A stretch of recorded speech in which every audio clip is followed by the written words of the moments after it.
Howdy, this is the Views from the Shop podcast. I'm your host, your one and only host, Tim Miller, and today it is Friday, February 27th, 2026, and I wish you a very, very, very happy Anosmia Awareness Day. On today's show, we preview Ohio State's second to last home matchup.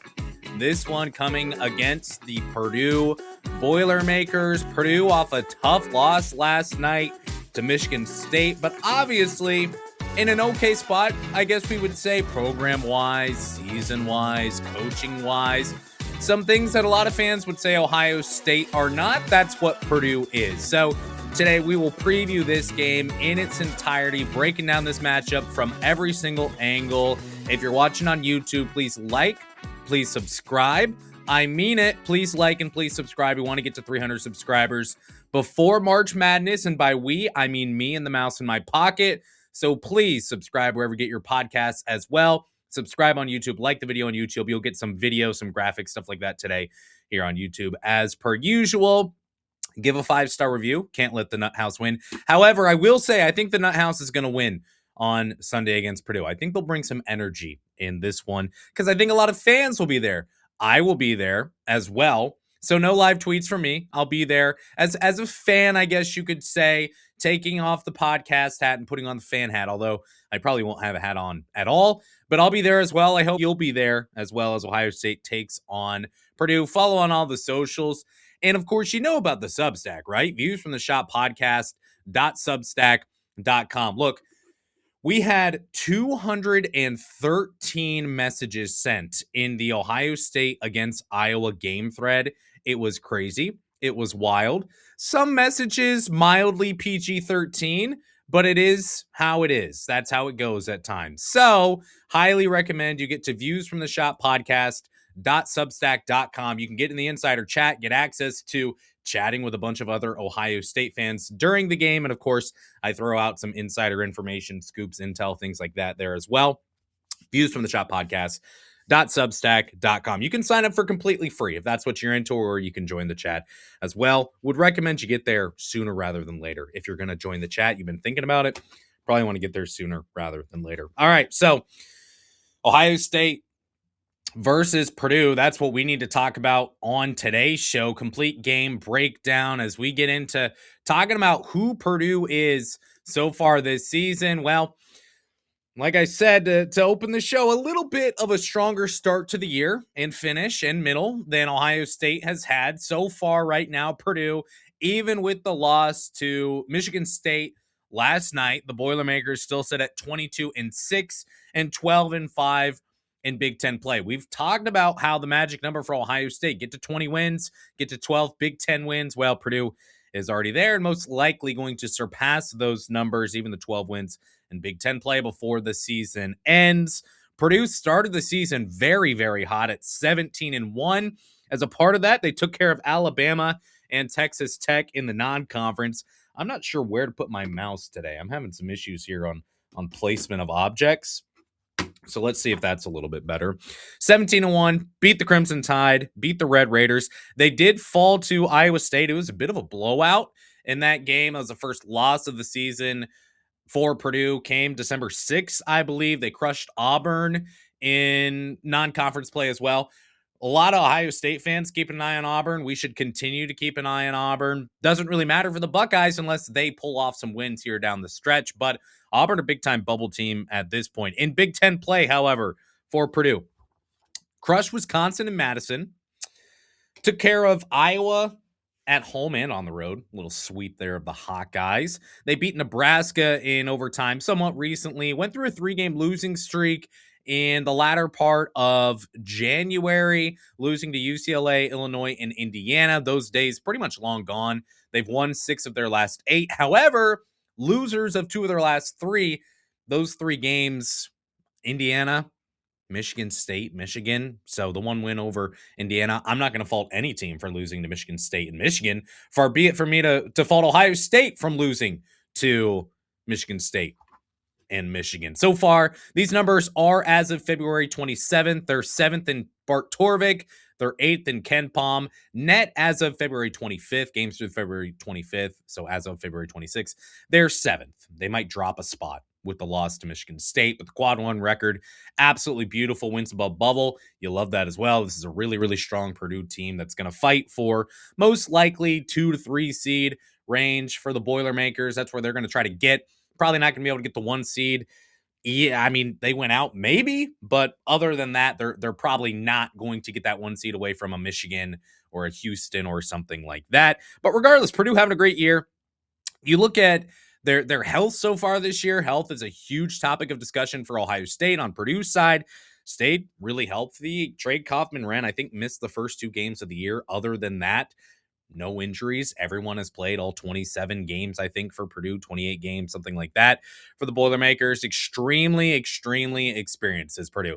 At this point, if you know Big Ten basketball, if you know Purdue, you know Purdue doesn't really dip into the transfer portal. Oscar Clough, he played at South Dakota State. He's in from the portal. He's the only player in the rotation for Purdue who didn't start his career at Purdue. They're 17th in Division I experience. They're 6th in minutes continuity, so a lot of familiarity. You know Braden Smith, you know Fletcher Lawyer, you know Trey Kaufman-Renn. Lawyer and Smith broke Purdue's all-time record of games played at the program with 137 career starts. CJ Cox in the starting lineup returns as a sophomore as well for the Boilermakers.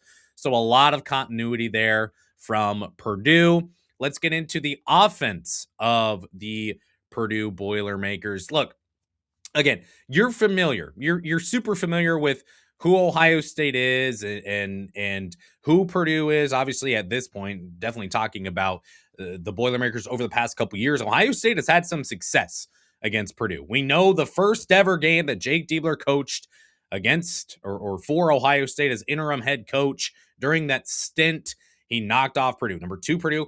I remember that game. First of all, I was there. Second of all, I remember before the game, I said, you know what? No way Ohio State wins today. Let's just, and did Ohio State had some injuries, I think, in that game or something like that. I said Zach Edey is going to go for a certain amount of points, and then I also picked Purdue to cover the spread. Neither of those things happened. We were out maybe $10. That's okay. That's fine. Again, I said on the last show, I don't need $10. I have $10, so it's not a problem. But the Buckeyes have had some success against Purdue. Jake Diebler, 2-0 against Purdue. Never lost to Purdue. Ohio State winners of last 2 against the Boilermakers. This one taking place in Columbus. The Purdue offense, 82.2 points per game so far this year for the Boilermakers.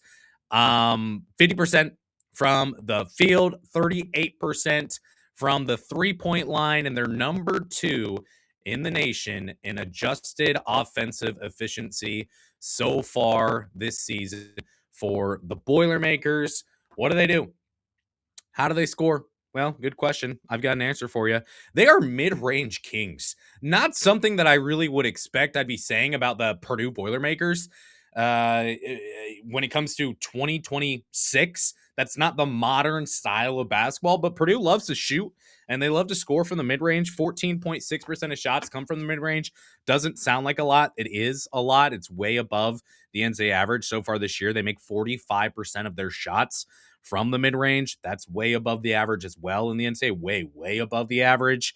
They use a lot of pick and roll. You talk about Braden Smith. We'll get to him here in a second. Braden Smith is a key player in the pick and roll. They use a lot of actions using him.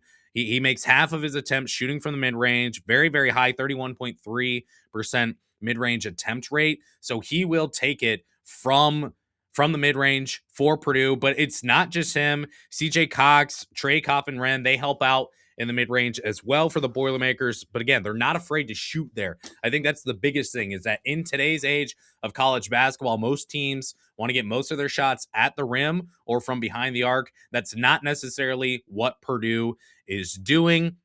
They do a great job hunting quality looks. They use that pick and roll and replacing on the backside. They'll add in some ghost screens, even double screens into the pick and roll, dribble handoff variations as a part of the pick and roll. They do a lot of creative things outside of just normal pick and roll.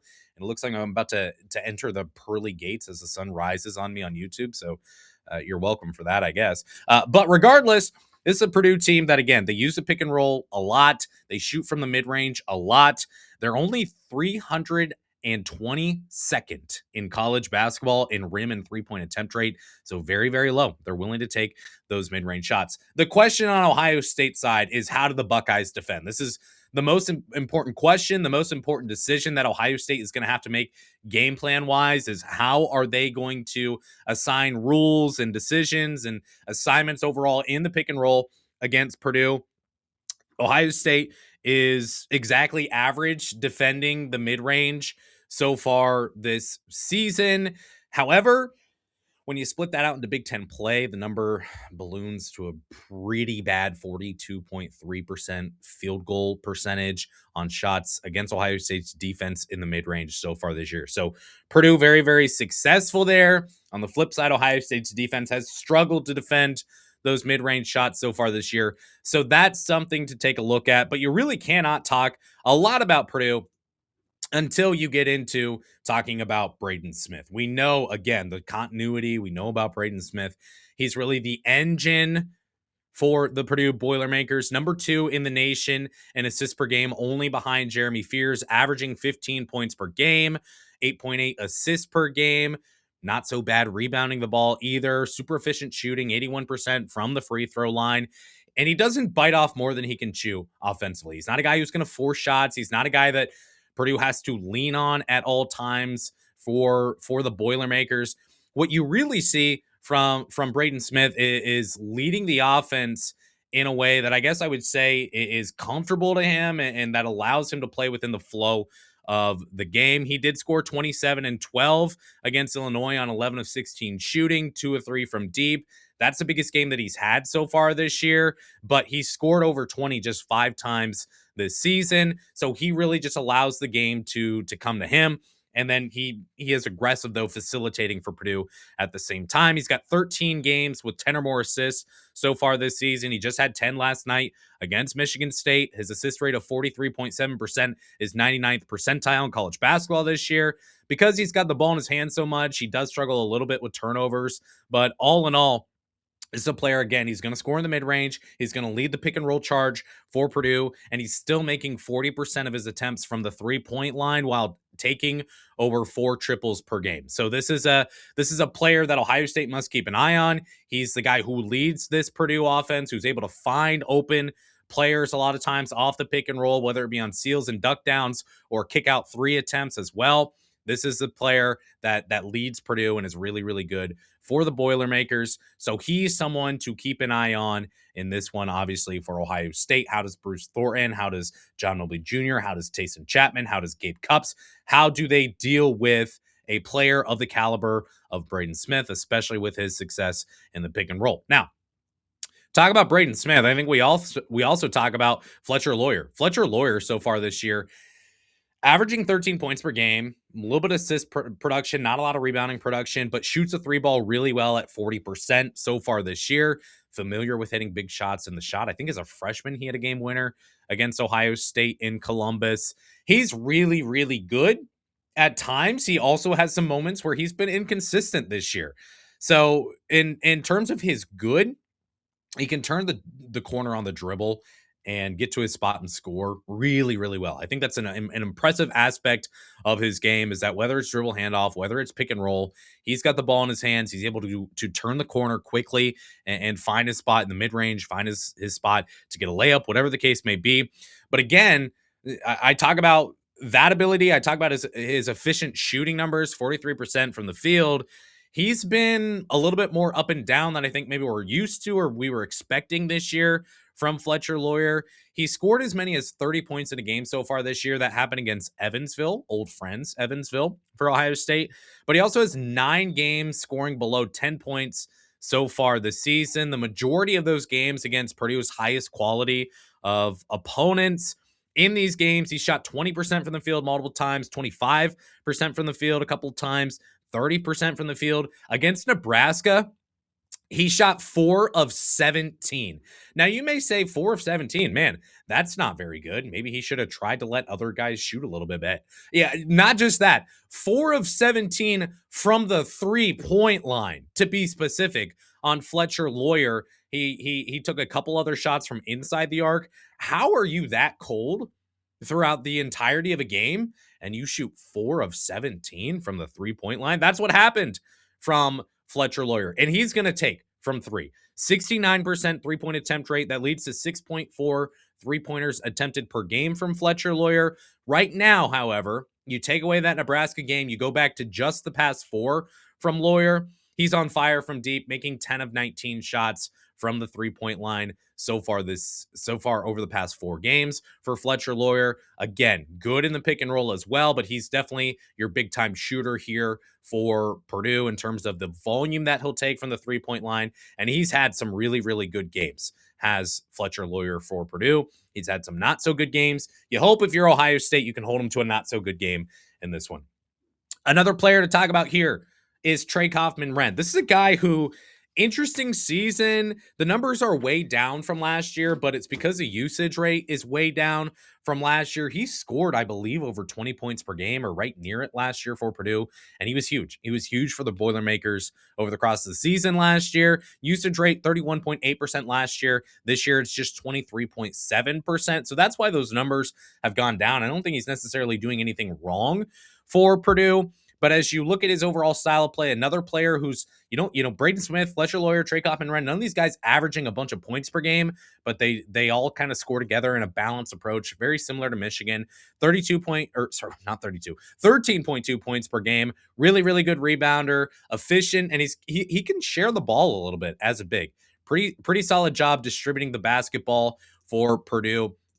So as we talk a little bit more about Trey Kaufman-Renn, I would say, number one, he's relentless rebounding both sides of the ball, especially, but offensively, he's 95th percentile on offensive rebounding rate at 14.6%, 96th percentile on defensive rebounding rate. So he can rebound really, really well. He pulled in 4 offensive rebounds against Indiana. He also had 7 against Michigan and Michigan State.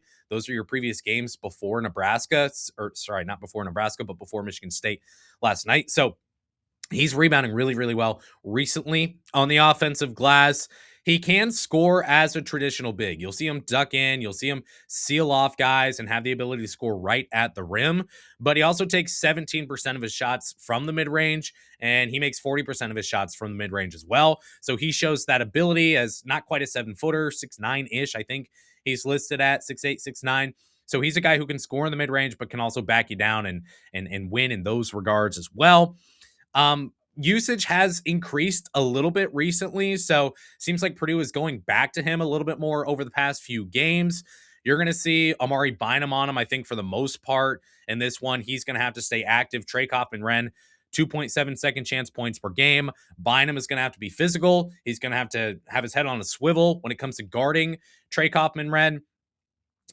I'm sorry. If you're watching on YouTube, I'm not going to get up and go fix my shades at this point. So I look like I am getting interrogated as a terrorist right now, but I am not.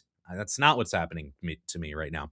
So Trey Kaufman-Renn can score from the mid-range, does a great job ducking down, sealing in the post as well, and he can score a little bit off the dribble. So that's a guy to keep an eye on as well. But overall for Purdue, as you look at the Boilermakers style of play, this is a team that has a full starting 5 that can play really, really well.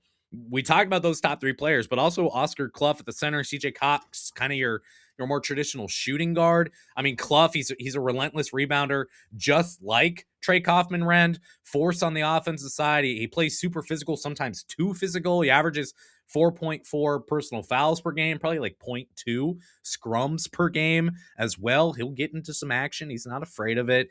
Big time second chance scorer. He really only shoots on the inside. You're not going to see him take any threes in this one unless it's like a desperation heave, or that'd be the only reason he's taking a 3 in this game. So he's definitely your traditional big, your back you down type of center that Purdue has had a lot of success with. Obviously, you've got the Zach Edey's of the world, and moving even before that, Purdue traditionally has that type of center. That's who Clough is so far this season for the Boilermakers. You also talk about Cox. He probably is going to score more points per game than he would on, I guess, any other team. He's going to score more points per game on other teams than he would on this team is what I'm trying to say while I'm pulling up YouTube videos. So apologies for that. But taking 4 3-point attempts per game. He's making 36% of his shots from the 3-point line. So relatively successful there is CJ Cox. Takes care of the basketball really well. He can get out and score in transition, take some load off Smith in the backcourt as well. But overall, it's very, very balanced offense for Purdue. As we talk about just the starting five, and even as you go to Omar Mayer coming off the bench and Daniel Jacobson, they've got guys who can just be successful at really in all instances, at all times for Purdue. So this is just, it's a successful offense. Again, number 2 in the nation in adjusted offensive efficiency. I think in large part this offense is so gifted, similar to that Michigan setup. You got a lot of balance. You got a lot of guys who want to play unselfishly. They're 10th in effective field goal rate so far this year, 14th in field goal percentage, 11th in 3-point percentage, 4th in assist rate, 1st in assists per game. So all of those numbers combined, Purdue has a highly successful offense. And it's typical for Purdue. It's a 7-footer who can score on post-ups, a bunch of roster continuity, shot makers, playmakers, success on the pick and roll, actions off of it with the pin downs, the Iverson zoom cuts to put defenses in a true bind. Ohio State in Big Ten play, this is kind of the key number that we have to talk about here on Ohio State's defense matching up with Purdue's offense. Ohio State 19th percentile in defensive rating, 13th percentile in defensive rebounding rate, 6th percentile in steal rate, 21st percentile in block rate, 46th percentile in field goal percentage, 41st percentile in points per game allowed in Big Ten play. So all of those numbers not good defensively for the Buckeyes. In Big Ten play, they have been worse defensively than they have season long. This is a really hard offense to defend. Purdue, again, number 2 in the nation in adjusted offensive efficiency. So good luck wishing Jake Diebler and Jamal Walker and the coaching staff and the players the best of luck defending Purdue. It's going to be a tough one in this one. However, I guess we can move our focus to the Purdue defense.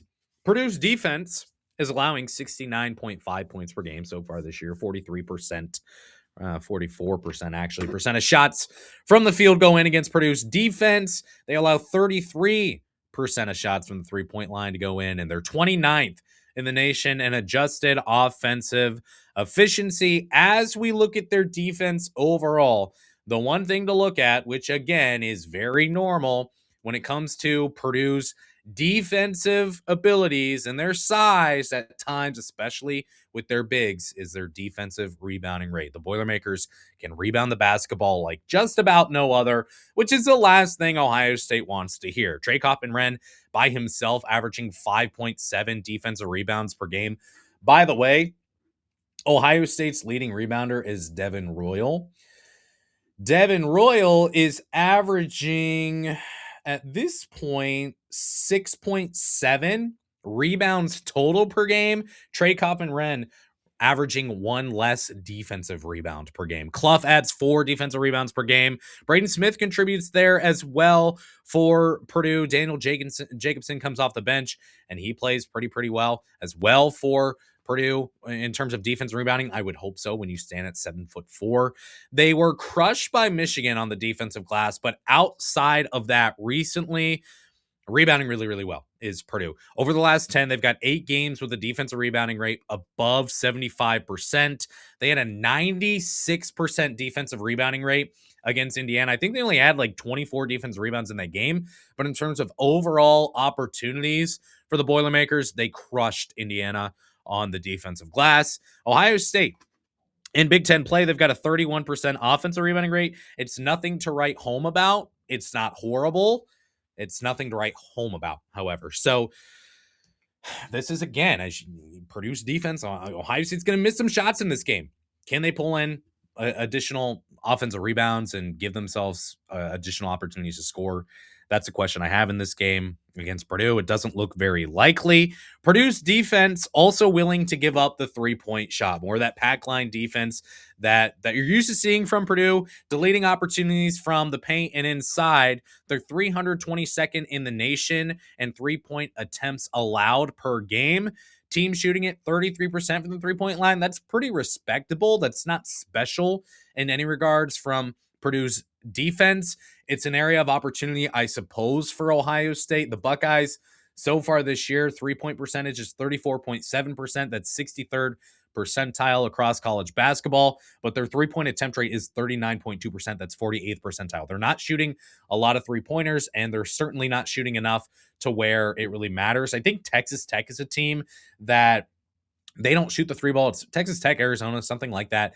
They don't shoot the three ball ever, but they're really good shooting the three. If you're not going to shoot the three ball ever, Ohio State's not really in that category, but if you're going to take a smaller amount of 3-pointers, it'd be great if you could be more efficient. Ohio State not really in that bucket at this point. But look, Michigan, Nebraska, they really gave it to Purdue from behind the arc. Ohio State is not like Michigan or Nebraska in terms of overall offensive style or production. Illinois made 18 against Purdue from behind the arc. So it helps that that's possible, but Ohio State does not profile in the same way that Michigan or especially Nebraska or Illinois do in terms of offensive style. So I don't really know how much you can glean from that. They're not special. Purdue's defense is not special defending the 2-point shot, which is interesting. I wouldn't expect that. They allow 27.2 paint points per game, which is really, really good. But outside of the paint, they can be scored on. Purdue averages only allow, or Purdue only allows 24% of shots to come from the rim defensively. That's a really, really low number. So they do not want to allow you to shoot at the rim. But teams are above average shooting against the Boilermakers at the rim, in the paint, and in the mid-range, especially 41% of shots from the mid-range go in against Purdue's defense. This is where the door was open against Iowa for Ohio State, and the Buckeyes did not take advantage whatsoever. Season long, Ohio State is 40% on mid-range shots so far this year, and elite 53% of shots go in from the paint for Ohio State's offense. So this is an area of opportunity. Again, you look back against Purdue, you look back, you look back against Iowa, and I got to write a quick note here because I got one other thing I want to mention later on in the show. You look at Ohio State having opportunities to score against Iowa. You look at how good Ohio State has been from inside the arc so far this year offensively, and Big Ten play, that number has really come down. Remember, during the non-conference, they were number 1, number 2, number 5 in the nation in 2-point percentage. Now they're down to 92nd percentile in 2-point percentage. So those numbers have come down, but John Molly Jr., again, expect him to play in this one. That helps open things up inside because of his ability to space, and you got to respect him as a 3-point shooter. So that could help in this one. We'll see if the Buckeyes can score from there. Splash plays, that's a problem for Purdue's defense. Well, not for Purdue's defense, but offenses that play Purdue's defense. They're 38th in steal rate. Their block rate is 9th in the nation so far this year. They force 11 or more turnovers in 5 of their last 7 games. They've forced 12 or more turnovers, which I think is kind of the magic number, forcing 12 or more turnovers. Now, it depends on how many possessions you get in a game, but over 12 is a lot. 12 games this year, forcing 12 turnovers or more. So they do this as well without a lot of size. People assume Purdue is a really big team because you look at Oscar Clough, you look at not even Oscar Clough, but really it's just Jacobson. They're outside the top 100 in average height, according to Ken Palm. That exact number is 108th in the nation in average height, which again is probably not something you would expect from Purdue, but it's who they are at this point. You also look at the steal rate, the block rate, very, very good defensively. You look at the size, all of that, you flip it to Ohio State side. The Buckeyes average 10.5 turnovers per game, have a 71st percentile turnover rate so far this year. So they're really not bad, are the Buckeyes, in terms of taking care of the basketball so far this season. It's an area where Purdue's defense has been really, really good. And now we're just watching on YouTube Matt Painter walk around, so let's not do that. It's a place where Purdue has been really, really good defensively. Ohio State's been pretty above average. So I wouldn't necessarily expect Ohio State to struggle in terms of taking care of the ball in this game, but we'll see. We'll see. All right. Keys to the game and then a prediction, I suppose, is what we should get into at this point for this one. Again, Ohio State, you're watching Ohio State beat Purdue last year at the Mackey. Ohio State has beaten Purdue. How does Ohio State beat Purdue in this game. I think the first thing that we've got to look at is Ohio State has got to be able to catch fire from three. I've talked about this game to game at times so far this year, but I recognize this is not where Ohio State wins. This is not where Ohio State is really, really good. But again, Purdue is going to give up the 3-point shot. Where's that number? I got to go backwards in my notes here. I got to go way backwards in my notes here. Actually, it's on the same page. Dummy. 322nd in the nation in three-pointers allowed per game. Teams shoot it 33% against Purdue's defense. They've given up three-pointers. Talked about the 18 that were made on Purdue by Illinois. This is a spot where I think Ohio State can win. And look, you're playing against a team that is much better than you. How do you have the ability to kind of the talent gap and just the overall production gap from Purdue to Ohio State? How do you make up for that? I think you've got to do some things that you don't do season long. And one of those things is making three-pointers. You're the home team. We know all the time I say defense travels. I do believe that. I know that there are coaches who believe that as well. So if that's the case, then you got to hit some threes and you got to hope some of those shots go in and consistently. You saw how Ohio State started the game against Iowa. They had the opportunity to get up early because of those 3-point shots. John Mobley Jr. made 2. Amari Bynum made 2 to start off that 14-2 run for Ohio State against Iowa. And then there was pretty much nothing after that. They didn't shoot the 3-ball all that bad for the rest of the game. They just, well, actually they did shoot it bad for the rest of the game. They didn't shoot poorly game long, but the final 15 or 35 minutes of the game, Ohio State was not very good shooting from the 3-point line. So the Buckeyes, they're going to have to make some shots. John Mobley Jr., Bruce Thornton, Amari Bynum. Can Gabe Cupps make a 3? Gosh. If that's what you're asking for, good luck. But I think Ohio State's got to hit some 3-pointers in this game in order to win. I think you also look at throwback. Second key to the game for Ohio State. You're going to have to Eugene Brownify this defense. What do I mean by that? Well, I'm bringing up Ohio State legend Eugene Brown because there was a game, well, that'd be 3 years ago at this point, when Eugene Brown had to be your stopper against Zach Edey because Zed Key did not play. Now, Zach Edey in that game, he scored 32 points and Purdue won 80-66. So I'm not saying it was successful. We're not aiming for the success that Ohio State had when Eugene Brown had to guard Zach Edey at 6'8". My goodness. But what I am saying is you're going to have to go into this game knowing the stakes, knowing you're not really supposed to win or be successful here. And just like Eugene Brown was not supposed to win or be successful against Zach Edey, you're just going to have to find ways defensively to essentially do things you're not supposed to do and still win, right? Like you're going to be playing out of position. You're going to be playing a team that's really, really successful.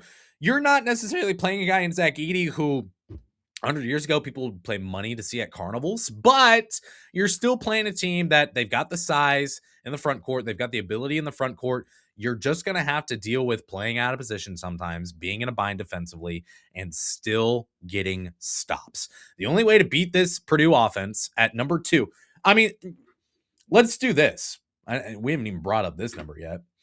Purdue number 2 in adjusted offensive efficiency so far this year. Ohio State's defense is 61st. You're just going to have to win. You're just going to have to beat guys at times defensively when you're not used to winning and beating guys defensively so far this year. It's going to take a special amount of effort, and that's what it's going to take in order to win this game for Ohio State. This Purdue offense is so good. Good luck. Good luck. Go Eugene Brown it. Know you're going to play out of your role. Know you're going to have to play out of your position. Know you're going to play out of your realm, and you're going to have to win. So prediction in this game, here's what the BIP says about it, then I'll tell you kind of my overall thoughts. BIP projects Purdue to be favored by 6.5 on the road in Columbus, a total at 151.5. So Purdue pretty handsomely favored in this game. I have questions. First of all, does Christoph Tilley play for Ohio State? We've talked about the health for Ohio State all year. John Mobley Jr. comes back from a finger surgery. Devin Rose missed some time, obviously with sickness. Amari Bynum has been on and off the availability report. Obviously, Gabe Cupps missed some time. No Brandon Knoll, again, for this one. I know a lot of fans ask about Brandon Knoll. He's not coming back anytime soon. So he's not going to play in this game. That said, does Christoph Tilley play? Good luck against this Purdue front court if you don't have Christoph Tilley. Even talking about Kristoff Tilly being soft or what have you. That's fine. You still need the body in there at this point. You need a 7-footer. So will Kristoff Tilly play? That's a question I have. I think you also have the question of, can it possibly get any worse for Ohio State than they played against Iowa? I would say no. I would hope not. It can't get any worse than how you played against Iowa. You just laid down and said, well, have your way. Have your way, Iowa. I can't think it can possibly get worse against Purdue, especially at home. It's going to be a big crowd. It's going to be a Sunday game. It's going to be loud there in the shot for two or three times a year does the shot get loud. I think this is one of those games. You also look at the pace of play. Big difference between Ohio State playing Iowa and Ohio State playing Purdue. Purdue's pace, it's not super fast, but it's 64.9, which is low, but not as low as Iowa.